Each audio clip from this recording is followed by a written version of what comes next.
और अगर लगा कि कोई भी न्यायाधीश भ्रष्टाचार में लिप्त है तो उस न्यायाधीश को जो दंड होगा वो मृत्यु दंड होगा।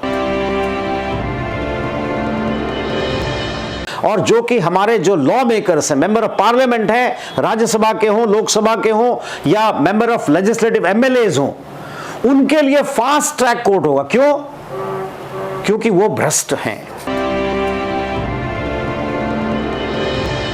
हमारे देश में न्यायाधीशों के ऊपर में लगाम लगनी चाहिए या नहीं?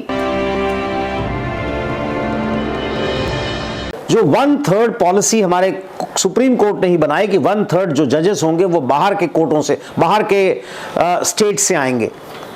That is gathering dust. वो धूल उस पर जमा हो गया, उस जजमेंट के ऊपर में। उस सुप्रीम कोर्ट के कॉन्स्टिट्यूशन बेंच के डिसीजन पे, निर्णय पे आज तक सुप्रीम कोर्ट ने चुप्पी बांधी रखी हुई है। आज तक किसी भी कोर्ट के अंदर में मुझे नहीं लगता है कि किसी कोर्ट को, कोई हाई कोर्ट ये कहे कि हमारे पास में 1/3 जो जजेस हैं वो बाहर से आए हुए हैं। जिस प्रकार से इस सरकार ने फेसलेस हियरिंग किया है इनकम टैक्स के असेसमेंट की हियरिंग के लिए, उसी प्रकार से सारी न्यायिक व्यवस्था जो है वो फेसलेस होनी चाहिए। चाहे वो न्यायालय हो, छोटा हो या बड़ा हो, उसकी लाइव स्ट्रीमिंग होनी चाहिए ताकि हर एक न्यायाधीश को यह पता चले कि वो उसकी समीक्षा किसी भी समय हो सकती है।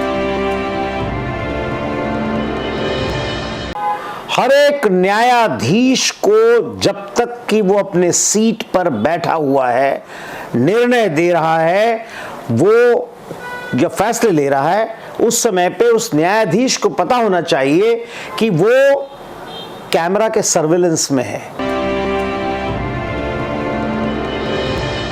अब ये तो फैशन बन गया है। अब नीचे के कोर्टों ने ये करना शुरू कर दिया है कि अपने निर्णय को सुरक्षित रखना और उसके बाद में, कई दिनों के बाद में उसका निर्णय देना। सारे के सारे अलॉटमेंट जो होंगे केसेस के वो कंप्यूटर बेस्ड होंगे।